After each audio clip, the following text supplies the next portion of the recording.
Okay guys, welcome to part 2 of our cacti planted painting. So in part 1 we drew, I showed you how to draw the shape of the bowl, how to draw the shapes in the different cacti inside of it, how to do the textures, how to do the patterns on the bowl itself, and then we outlined it with Sharpie and erased all of our extra erase marks. Second part is going to be adding the color, and we're going to be painting this, and there are two different ways you could do this. One is you could use watercolor. So if you happen to have a set of watercolors at home, this happens to be a new set that I have, which is very nice, but if you have just a few or a lot, even if you only have dollar store quality watercolors, that's fine. You're also going to want a brush and some water, of course. If you don't have watercolors, let's pretend you do not have any, which there are a lot of students who don't have watercolors. There's a way you can make watercolors without actually having the watercolors. One is you could use water and food coloring. So if you have any food coloring in your house, you could get cups that you fill with water and then add some drops of food coloring, and you could use the food coloring to do some painting. So that is one trick. The other trick, which I'm going to show you, is you're going to need a piece of foil and some washable markers. So definitely not Sharpies, anything that's washable. What you're going to do with these is we're going to mark them on the foil, add water to it, and it actually is going to turn into watercolor that we can paint with. So I'm going to show you both ways. I'm going to show you regular watercolor and the marker way, so you have a couple options. And of course, like I said, the food coloring way is going to be just like watercolor, so I'm not really going to demonstrate that. You can sort of just figure that out on your own, I'm sure. So if we're ready to paint, if you do have watercolors, what you want to do with your brush is to tap some drops of water in the colors that you think you're going to be using for the project, or even just the colors you're going to be using first. The reason why I'm tapping some water into it is to get those colors ready to go. I'm trying to get them wet and softened so that they will be colors I can paint with. I just take my water and put it in and start painting right away. It's going to be a very pale color, but if I put some water in there and let it sit for a while, it's going to become a very saturated or bright color. So I'm going to start actually with my cactus, because I know what colors I need from my cactus. Cactus are green generally. Sometimes they're different shades of green, dark green, light green, sometimes a little yellow, but they're greens. So I'm going to start by painting those green, and then I'm going to probably move on to the flowers and the dirt afterwards, and we'll start filling in some patterns for that. The background will make this look really, really cool. So I'm just going to start with, I'm going to do a few cacti with my watercolor and then some with the markers. So I'm just going to take this and try my best to stay inside the lines, and I might skip around because maybe I want to make this color a little bit different. And you don't need a whole lot. When you're painting, you can push down with your brush and it will spread out really well, and if you're trying to get into little tiny spots, you want to kind of hold it up high, tippy toes, so that you can get into the very tiny little spaces left. And you can see I haven't dipped back into my paint yet because I haven't really needed to. It went a long ways, so a little bit goes a long way. Try your best to stay inside the lines. The reason why we did this in Sharpie is because Sharpie does not bleed when you get it wet, which is really cool and a really nice feature. So I'm switching to a different shade of green. Let's see if it shows up any different. It looks pretty similar. It doesn't look super different, but it's a little bit darker than the green I just used, so that's kind of nice. And the reason why I was skipping, and you can sort of see it happening here a little bit, is if you paint next to something that's already wet, those colors are going to bleed and blend together. Now I'm not too worried about it right now because all of these are going to be green, even if they're slightly different shades of green. Whoops. But I still want to be careful with the way I do this, and I don't want to make things blend and bleed too much together. So I'm going to try really hard to still stay inside the lines and keep things nice and neat. Now I'm going to do my last one up here using the markers as paint. So I'm going to show you how that works. Okay, so let me just show you how that goes. So that, obviously you guys can figure out how to use watercolors well to color inside the spaces. Let me show you how you use the markers. So I'm going to take some markers. I'm going to take a little bit of it and just scribble it on the foil. Okay, the foil does not absorb the marker. It resists the marker. The marker does not sink into the foil. It just sits on top of it. It's never going to dry out, never going to sink on top of it. It's just going to kind of always be on top, a little bit wet. So what I'm going to do now is take my brush of water, just put a little bit on, and look what is happening. I don't know if you can see that, but look how it's spreading out and becoming like paint. It is awesome. So now I have some green on here. And look at that color. That's even a really cool sort of turquoise green. I love that.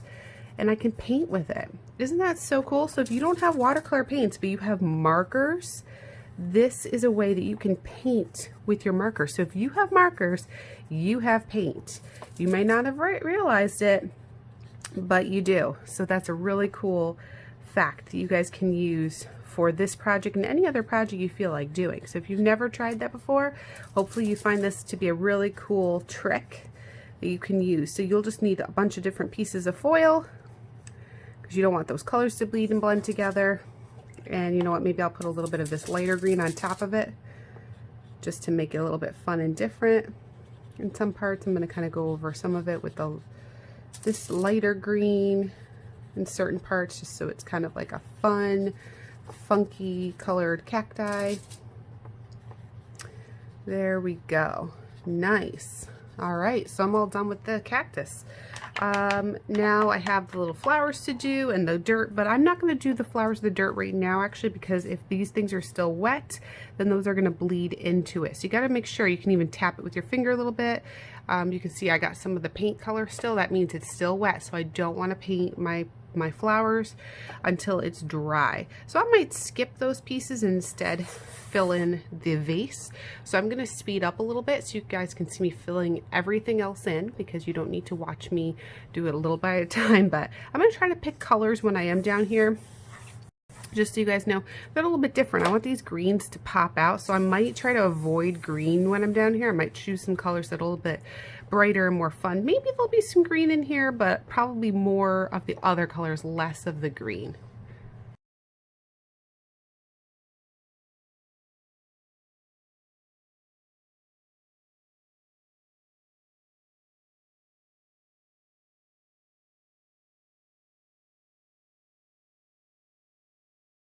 Okay, so now I finished my vase part and my cacti part. So you can see that I tried to be careful. Like sometimes I didn't wait long enough, and you can sort of see where like the pink started.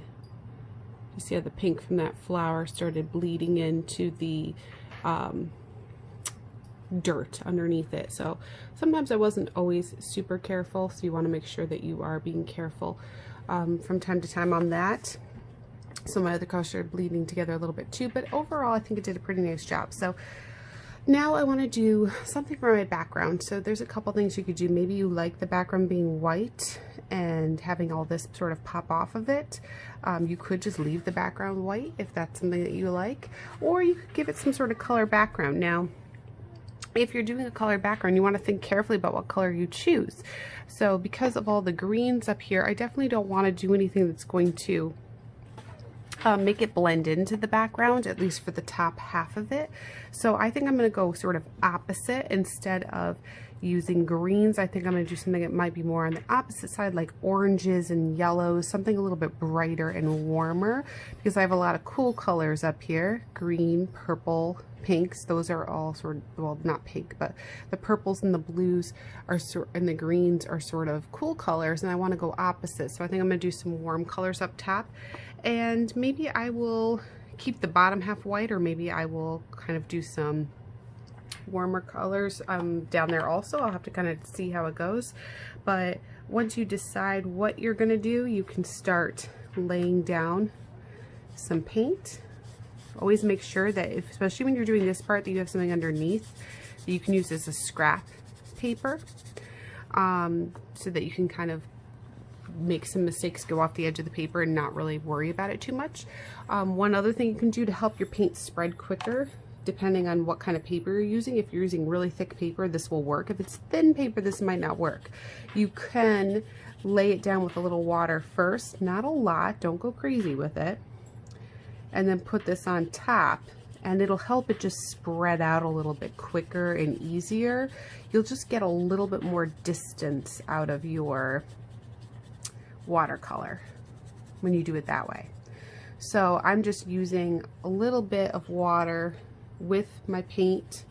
Again, this works with thick paper. If you just have computer paper, this might not be the best idea, and it might end up being might make your paper soak through too much, and that's not something you want. So you might have to just kind of do it the good old-fashioned way and just keep dipping your brush back in and painting every so often.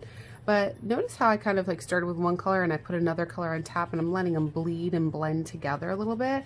I think that looks kind of cool. This makes me think of a sunset a little bit.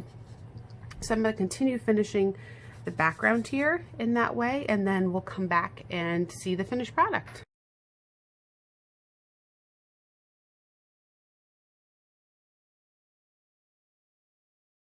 Hey guys, here's the finished work. So I decided to do warm colors all the way down until I got close to the very end, and then I kind of let it just fade out. I used a little bit of water, and maybe if you have a white watercolor, you can use that too, and I want it to fade to sort of white at the very bottom.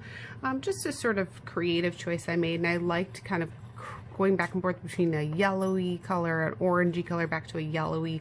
I wanted it to have sort of a fun sunset sort of feel, like maybe this was outdoors in the sun. Maybe you could have it be a bluish background, or again, maybe you just want a white background. You don't want anything except for the colors of the vase and the cactus to pop right out at you. So your decision. I'm really excited to see your cacti and your potted, beautiful patterned pots. This really gives me a feeling of summer and warmth and heat, and that's something we're all looking forward to. So I can't wait to see the ones you guys create. Again, if you don't have watercolors, remember you can do the marker trick. Marker on foil will turn into paint, so you can easily still paint with your markers. As long as they're not permanent, you are set to go. If you don't have even markers and you can't do any painting, do the same project but with colors. Then use color pencils, use crayons, use whatever coloring materials you have, but make it colorful, stay inside the lines, be as neat as you can, because we want these to look really awesome. And we'll be sharing some of our favorites with everyone online. All right, happy art making.